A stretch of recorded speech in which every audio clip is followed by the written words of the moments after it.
ಆತ್ಮೀಯ ಪತ್ರಿಕಾ ಹಾಗೂ ಮಾಧ್ಯಮದ ಸ್ನೇಹಿತರೆ,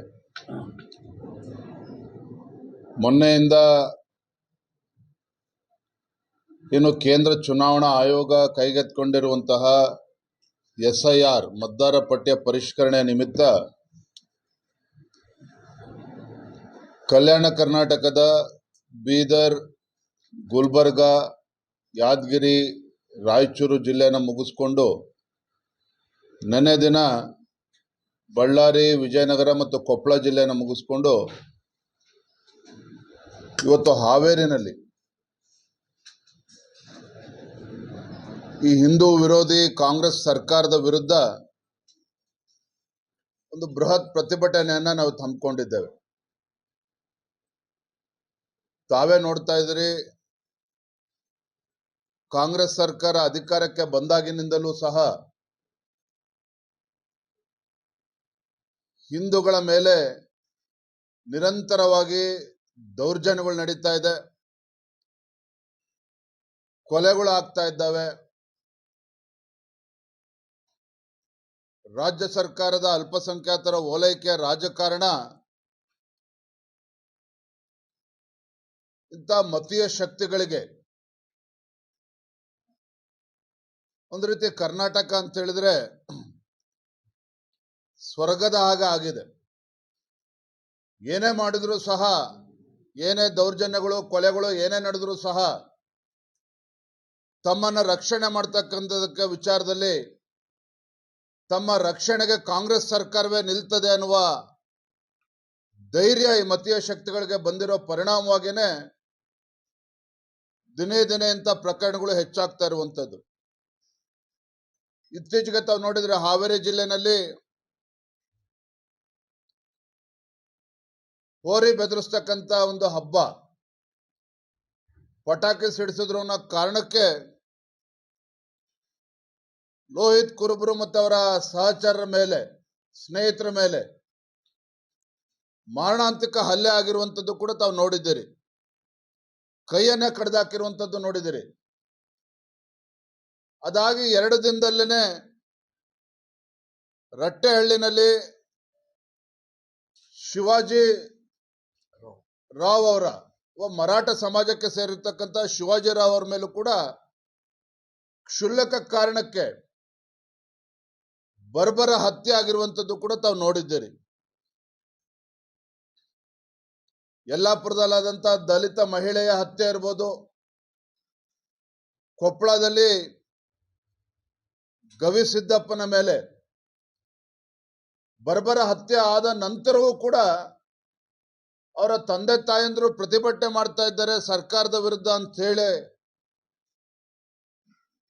ಪ್ರಾಣ ಕಳ್ಕೊಂಡಂತ ಗವಿಸಿದ್ದಪ್ಪನ ಮೇಲೂ ಕೂಡ ರಾಜ್ಯ ಸರ್ಕಾರ, ಕಾಂಗ್ರೆಸ್ ಸರ್ಕಾರ ಪೋಕ್ಸೋ ಕೇಸನ್ನು ಹಾಕಿರುವಂತ ಘಟನೆನೂ ಕೂಡ ನಡೆದಿದೆ. ಈ ರೀತಿ ಕಾಂಗ್ರೆಸ್ ಸರ್ಕಾರ ಹಿಂದೂಗಳ ರಕ್ಷಣೆಗೆ ಬರದೇ ಇರುವಂಥದ್ದು, ಮತೀಯ ಶಕ್ತಿಗಳಿಗೆ ಆಡಳಿತ ಪಕ್ಷದ ಶಾಸಕರು, ಸಚಿವರ ಹೇಳಿಕೆಗಳು, ಇವೆಲ್ಲವೂ ಕೂಡ ಅವರಿಗೆ ಮತ್ತಷ್ಟು ಧೈರ್ಯವನ್ನು ತಂದು ರಾಜ್ಯದ ಬೇರೆ ಬೇರೆಗಳಲ್ಲೂ ಕೂಡ ಈ ರೀತಿ ಪ್ರಕರಣಗಳು ಏನಾಗ್ತಾ ಇದ್ದಾವೆ, ಇವೆಲ್ಲವನ್ನು ಕೂಡ ವಿರೋಧಿಸಿ ರಾಜ್ಯ ಸರ್ಕಾರದ ಅಲ್ಪಸಂಖ್ಯಾತರ ಓಲೈಕೆಯ ರಾಜಕಾರಣವನ್ನ ವಿರೋಧಿಸಿ ಇವತ್ತು ಹಾವೇರಿನಲ್ಲಿ ಒಂದು ಬೃಹತ್ ಪ್ರತಿಭಟನೆಯನ್ನು ಕೂಡ ಹಮ್ಮಿಕೊಂಡಿದ್ದೇವೆ. ಮಾನ್ಯ ಬಸವರಾಜ ಬೊಮ್ಮಾಯಿಜಿಯವರು, ವಿರೋಧ ಪಕ್ಷದ ನಾಯಕರು, ಪಕ್ಷದ ಎಲ್ಲ ಹಿರಿಯ ಮುಖಂಡರು ಕೂಡ ಬರ್ತಾ ಇದ್ದಾರೆ. SIR ಬಗ್ಗೆ ಎಲ್ಲ ರಾಜ್ಯದ ಎಲ್ಲ ವಿಧಾನಸಭಾ ಕ್ಷೇತ್ರಗಳಲ್ಲಿ ನಮ್ಮ ಕಾರ್ಯಕರ್ತರು ಒಂದು ರೀತಿ ಸವಾಲಾಗಿ ಸ್ವೀಕಾರ ಮಾಡಿದ್ದಾರೆ. ರಾಜ್ಯ ಸರ್ಕಾರದ ಷಡ್ಯಂತ್ರ, ಕುತಂತ್ರ ನಡುವೆನೂ ಕೂಡ ನಮ್ಮ ಕಾರ್ಯಕರ್ತರು ಹಗಲು ರಾತ್ರಿ ಈ ಮತದಾರ ಪಟ್ಟಿಯ ಪರಿಷ್ಕರಣೆಯಲ್ಲಿ ನಿರತರಾಗಿದ್ದಾರೆ. ಇದ್ರ ಮಧ್ಯೆ ರಾಜ್ಯ ಸರ್ಕಾರ ಅಕ್ರಮ ವಲಸಿಗರಿಗೆ ಪರ್ಮನೆಂಟ್ ರೆಸಿಡೆಂಟ್ ಸರ್ಟಿಫಿಕೇಟ್ ಕೊಡೋದಕ್ಕೆ ಮುಂದಾಗಿರುವಂಥದ್ದು ಕೂಡ ಖಂಡನಾರ್ಹ.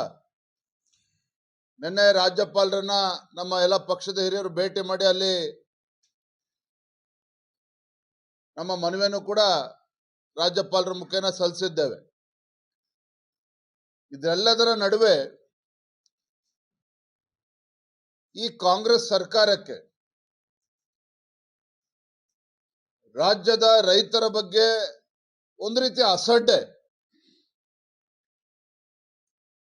ಕಾಂಗ್ರೆಸ್ ಸರ್ಕಾರಕ್ಕೆ ರೈತರ ವಿಚಾರವನ್ನ ಯಾವುದನ್ನು ಕೂಡ ಗಂಭೀರವಾಗಿ ತೆಗೆದುಕೊಳ್ಳದೆ ಇರತಕ್ಕಂಥದ್ದು ಕೂಡ ನಾವು ನೋಡ್ತಾ ಇದ್ದೇವೆ. ಇದೇ ತುಂಗಭದ್ರಾ ಹೊಸಪೇಟೆನಲ್ಲಿರ್ತಕ್ಕಂಥ ತುಂಗಭದ್ರಾ ಜಲಾಶಯ ವಿಚಾರದಲ್ಲಿ ಕ್ರಸ್ಟ್ ಗೇಟ್ಗಳನ್ನ ರಿಪೇರಿ ಮಾಡೋದಕ್ಕೆ 24 ತಿಂಗಳು ಬೇಕಾಯಿತು. ಇದೆ ಮಾನ್ಯ DK ಶಿವಕುಮಾರ್ಗೆ, ಅಂದಿನ ನೀರಾವರಿ ಸಚಿವರಿಗೆ. ಆದ್ರೆ ಮುಖ್ಯಮಂತ್ರಿಗಳಾಗಿ ಅಧಿಕಾರ ವಹಿಸಿಕೊಂಡು 24 ಗಂಟೆಗಳಲ್ಲಿ ಬಿಡದಿನಲ್ಲಿ, ಬೆಂಗಳೂರಿನ ಬಿಡದಿನಲ್ಲಿ ರೈತರ ಫಲವತ್ತಾಗಿರ್ತಕ್ಕಂಥ ಜಮೀನನ್ನ ಕಿತ್ಕೊಳ್ತಕ್ಕಂಥ ದುಸ್ಸಾಹಸಕ್ಕೆ ಕೈ ಹಾಕ್ತಾರೆ.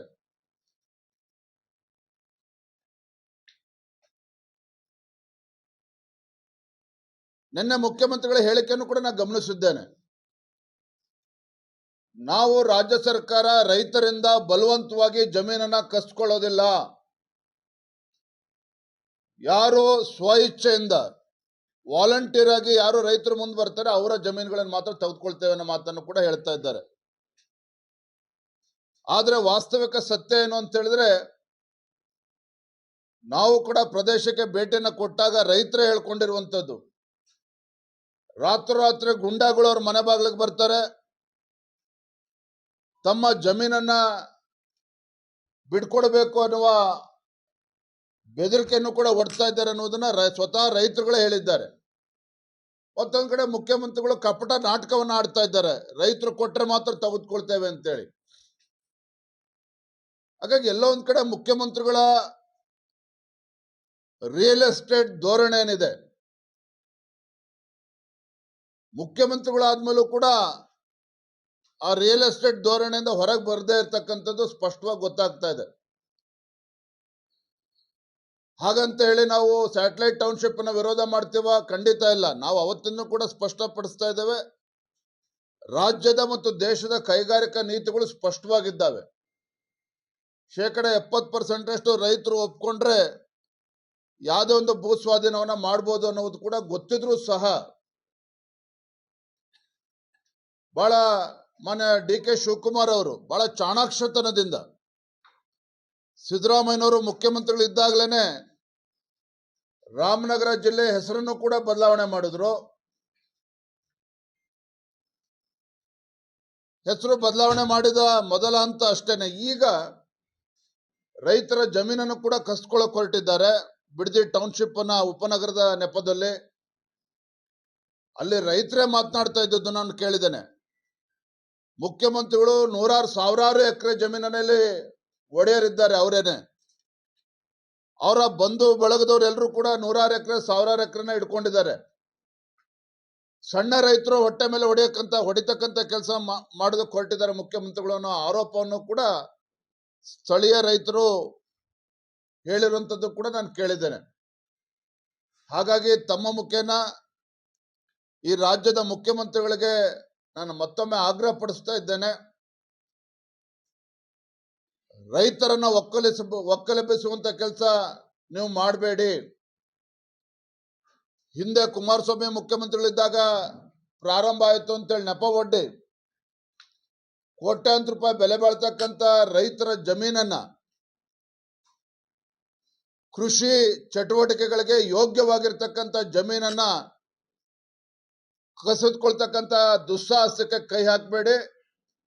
ರೈತರ ಶಾಪಕ್ಕೆ ನಿಮ್ಮ ಸರ್ಕಾರ ಬಲಿಯಾಗಬೇಕಾಗ್ತದೆ ಅನ್ನುವ ಎಚ್ಚರಿಕೆಯನ್ನು ಕೂಡ ನೀಡ್ತಾ ಇದ್ದೇನೆ. ಇದ್ರ ಮಧ್ಯೆ ರಾಹುಲ್ ಗಾಂಧಿ ಅವರು ಎಲ್ಲಿದ್ದಾರೆ? ವಿದೇಶ ಪ್ರವಾಸದ ಬ್ಯುಸಿಯಲ್ಲಿರ್ತಕ್ಕಂಥ ರಾಹುಲ್ ಗಾಂಧಿ ಅವರು ಇವತ್ತು ಇಂಥ ಗಂಭೀರವಾಗಿರ್ತಕ್ಕಂಥ ವಿಚಾರ ದೇಶದ ಬೇರೆ ಬೇರೆ ಭಾಗದಲ್ಲಿ, ಪ್ರಪಂಚದ ಬೇರೆ ಬೇರೆ ದೇಶಗಳಲ್ಲಿ ಫೋಟೋ ಆಪ್ ಮಾಡ್ತಕ್ಕಂಥ ರಾಹುಲ್ ಗಾಂಧಿ ಅವರು ಹಿಂದೆ ಭಾರತ್ ಜೋಡೋ ಯಾತ್ರೆನೂ ಕೂಡ ಮಾಡಿದ್ರು. ಹಾಗಾಗಿ ಮಾನ್ಯ ರಾಹುಲ್ ಗಾಂಧಿ ಅವ್ರಿಗೂ ಕೂಡ ತಮ್ಮ ಮುಖೇನ ನಾನು ವಿನಂತಿ ಮಾಡ್ತೇನೆ, ನಿಮ್ಮ ರಾಜ್ಯ ಸರ್ಕಾರ, ನಿಮ್ಮ ಮುಖ್ಯಮಂತ್ರಿಗಳ ಧೋರಣೆಯನ್ನ ನೀವು ಕೂಡ ಖಂಡಿಸಬೇಕು. ಬಿಡದಿ ಅಷ್ಟೇ ಅಲ್ಲ, ರಾಜ್ಯದ ರೈತರ ರಕ್ಷಣೆ ವಿಚಾರದಲ್ಲಿ ತಾವು ಕೂಡ ರೈತರ ಪರವಾಗಿ ನಿಲುವನ್ನು ತೆಗೆದುಕೊಳ್ಬೇಕು. ಇಲ್ಲಿ ಬಂದು ರೈತರಿಗೆ ಧೈರ್ಯವನ್ನು ಕೊಡುವಂತ ಕೆಲಸ ಮಾಡಬೇಕು ಅನ್ನುವ ಆಗ್ರಹವನ್ನು ಕೂಡ ನಾನು ಮಾಡ್ತಾ ಇದ್ದೇನೆ. ನಾಳೆಯ ದಿನ ಭಾಜಪದ ನಮ್ಮೆಲ್ಲ ಸಂಸದರು, ಶಾಸಕರು, ವಿಧಾನ ಪರಿಷತ್ ಸದಸ್ಯರು, ಹಿಂದಿನ ಎಲ್ಲ ಚುನಾಯಿತ ಪ್ರತಿನಿಧಿಗಳು ಇವರೆಲ್ಲರ ನೇತೃತ್ವದಲ್ಲಿ ಬೆಂಗಳೂರಿನ ಫ್ರೀಡಂ ಪಾರ್ಕ್ನಲ್ಲಿ ಕಾಂಗ್ರೆಸ್ ಸರ್ಕಾರದ ಈ ರೈತ ವಿರೋಧಿ ಧೋರಣೆ ವಿರುದ್ಧ ಬೃಹತ್ ಪ್ರತಿಭಟನೆಯನ್ನು ಕೂಡ ನಾಳೆ ದಿನ ಹಮ್ಮಿಕೊಂಡಿದ್ದೇವೆ. ಮತ್ತೊಂದು ಪ್ರಮುಖವಾಗಿರ್ತಕ್ಕಂಥ ವಿಚಾರ ಅಂತ ಹೇಳಿದ್ರೆ, ಬೆಂಗಳೂರಿಗೆ ಎರಡನೇ ಏರ್ಪೋರ್ಟ್, ಕರ್ನಾಟಕಕ್ಕೆ ಒಂದು ಏರ್ಪೋರ್ಟ್ ತರಬೇಕು ಅಂತೇಳಿ ಅದನ್ನು ಕೂಡ ಕನಕಪುರಕ್ಕೆ ತೆಗೆದುಕೊಂಡು ಹೊರಟಿದ್ದಾರೆ. ನಾನು ಮಾನ್ಯ ಮುಖ್ಯಮಂತ್ರಿಗಳ ಪತ್ರವನ್ನು ಕೂಡ ಬರೀತಾ ಇದ್ದೇನೆ. ಕನಕಪುರಕ್ಕೆ ಆ ಏರ್ಪೋರ್ಟ್ ಅನ್ನ ತೆಗೆದುಕೊಂಡು ಹೋಗೋ ಬದಲು ತುಮಕೂರು ಆಸ್ಪಾಸು ಏರ್ಪೋರ್ಟ್ ಅನ್ನ ತಂದ್ರೆ ಮಧ್ಯ ಕರ್ನಾಟಕಕ್ಕೂ ಕೂಡ ಅದರಿಂದ ಲಾಭ ಆಗ್ತದೆ, ಉತ್ತರ ಕರ್ನಾಟಕಕ್ಕೂ ಕೂಡ ಅದರಿಂದ ಲಾಭ ಆಗ್ತದೆ. ಕೈಗಾರಿಕೆಗಳು ಬರ್ತದೆ, ಯುವಕರಿಗೆ ಉದ್ಯೋಗ ಸಿಗ್ತದೆ, ಈ ಭಾಗದ ಜನರು ಕೂಡ ಅದು ಅನುಕೂಲ ಆಗ್ತದೆ. ಮತ್ತೆ ಸರ್ಕಾರಿ ಜಮೀನೇ ಯಥೇಚ್ಛವಾಗಿ ಅದಕ್ಕೆ ಏನು ಅವಶ್ಯಕತೆ ಇದೆ ಜಮೀನು ಕೂಡ ರೆಡಿ ಇದೆ. ಇದನ್ನ ಬಿಟ್ಬಿಟ್ಟು ಮತ್ತೆ ಮತ್ತೆ ಮುಖ್ಯಮಂತ್ರಿಗಳು ಕೇವಲ ತಮ್ಮ ರಿಯಲ್ ಎಸ್ಟೇಟ್ ದಂಧೆಗೋಸ್ಕರ ಏರ್ಪೋರ್ಟ್ ಅನ್ನ ಕನಕಪುರಕ್ಕೆ ತೆಗೆದುಕೊಂಡು ಹೋಗ್ತಕ್ಕಂಥದ್ದು ಅಕ್ಷಮ್ಯ ಅಪರಾಧ. ಅವರು ರಾಜ್ಯದ ಮುಖ್ಯಮಂತ್ರಿಗಳಾಗಿ ಯೋಜನೆಗಳನ್ನು ರೂಪಿಸಬೇಕೇ ವಿನಃ ಒಬ್ಬ ರಿಯಲ್ ಎಸ್ಟೇಟ್ ಏಜೆಂಟ್ ಆಗಿ ಯೋಜನೆಗಳನ್ನು ರೂಪಿಸಬಾರದು ಅನ್ನುವ ಆಗ್ರಹವನ್ನು ಕೂಡ ಈ ಸಂದರ್ಭದಲ್ಲಿ ನಾನು ಮಾಡ್ತಾ ಇದ್ದೇನೆ. ಭೀಕರ ಬರಗಾಲ ಇದೆ. ಗದಗ ಜಿಲ್ಲೆ ಆದಿಯಾಗಿ ಬಹುತೇಕ ಎಲ್ಲ ಜಿಲ್ಲೆಗಳಲ್ಲಿ, ಮಲೆನಾಡಲ್ಲೂ ಕೂಡ ಇವತ್ತು ರೈತರು ಸಂಕಷ್ಟವನ್ನು ಎದುರಿಸ್ತಾ ಇದ್ದಾರೆ. ರಾಜ್ಯದ ಎಲ್ಲಾ ಜಿಲ್ಲೆಗಳಲ್ಲಿ ಏನು ಈ ಭಾಗದಲ್ಲಿ ವಿಶೇಷವಾಗಿ ಬಿತ್ತನೆ ಮಾಡಿದ್ರು ಸಹ ಮೊಳಕೆ ಬರದೇನೆ ರೈತರು ಕಂಗಾಲಾಗಿರುವಂಥದ್ದು. ಸಂಕಷ್ಟದಲ್ಲಿರತಕ್ಕಂಥ ರೈತರಿಗೆ ನೆರವಿಗೆ ಇವತ್ತು ರಾಜ್ಯ ಸರ್ಕಾರ ಬರಬೇಕಾಗಿದೆ. ದುರಂತ ಅಂತ ಹೇಳಿದ್ರೆ ಇವತ್ತು ಕೂಡ ಕೃಷಿ ಸಚಿವರೇ ಇಲ್ಲ ಇವತ್ತು ರಾಜ್ಯದಲ್ಲಿ. ಅಂದ್ರೆ ಕೃಷಿ ಕ್ಷೇತ್ರ ಅಥವಾ ರೈತರು ರಾಜ್ಯ ಸರ್ಕಾರಕ್ಕೆ ಆದ್ಯತೆ ಇಲ್ಲ ಅನ್ನೋದಕ್ಕೆ ಇದೇ ಸ್ಪಷ್ಟವಾಗಿ ಗೊತ್ತಾಗ್ತದೆ. ಕೇವಲ ಬೆಂಗಳೂರಿನಲ್ಲಿ ಎಸಿ ರೂಮ್ನಲ್ಲಿ ಅಧಿಕಾರಿಗಳನ್ನ ಕೂರಿಸಿ ವರದಿ ತೆಗೆದುಕೊಂಡು ಪ್ರಧಾನಮಂತ್ರಿಗಳಿಗೆ ಪತ್ರ ಬರೆದ್ರೆ ಸಾಕಾಗೋದಿಲ್ಲ. ಮಾನ್ಯ ಮುಖ್ಯಮಂತ್ರಿಗಳೇ, ತಮ್ಮ ಸಚಿವರನ್ನ ಜಿಲ್ಲೆಗಳಿಗೆ ಕಳಿಸಿ ರೈತರ ಸಮಸ್ಯೆಗಳನ್ನ, ವಾಸ್ತವಿಕ ಸತ್ಯವನ್ನ ಅರ್ಥ ಮಾಡಿಕೊಂಡು ರಾಜ್ಯ ಸರ್ಕಾರ ಏನು ಪರಿಹಾರ ಕೊಡ್ತದೆ ಅದ್ರ ಬಗ್ಗೆ ಫಸ್ಟ್ ಆಲೋಚನೆ ಮಾಡಲಿ. ಅದನ್ನ ಬಿಟ್ಬಿಟ್ಟು ಪತ್ರ ಬರೆದು ತಾವು ಮುಖ್ಯಮಂತ್ರಿಗಳಾಗಿ ಕೈ ಕಟ್ಕೊಂಡು ಕೂತ್ರೆ ರೈತರ ಕಣ್ಣೀರನ್ನು ಒರೆಸದಂತೆ ಆಗೋದಿಲ್ಲ. ಹಾಗಾಗಿ ರೈತರ ಸಮಸ್ಯೆಗೆ ಈ ಬರಗಾಲದ ಸಂದರ್ಭದಲ್ಲಿ ಕುಡಿಯೋ ನೀರಿನ ಸಮಸ್ಯೆ ಇದೆ, ಜಾನುವಾರುಗಳಿಗೆ ಇವತ್ತು ನೀರಿಲ್ಲ. ಇದೆಲ್ಲದ ಸಮಸ್ಯೆನ ಅರ್ಥ ಮಾಡಿಕೊಂಡು ತತ್ಕ್ಷಣ ಆಡಳಿತ ಯಂತ್ರವನ್ನು ಚುರುಕುಗೊಳಿಸುವಂತ ಕೆಲಸ ಮಾಡಬೇಕು ಅನ್ನುವ ಆಗ್ರಹವನ್ನು ಕೂಡ ಈ ಸಂದರ್ಭದಲ್ಲಿ ಮಾಡ್ತಾ ಇದ್ದೇನೆ. Yes sir.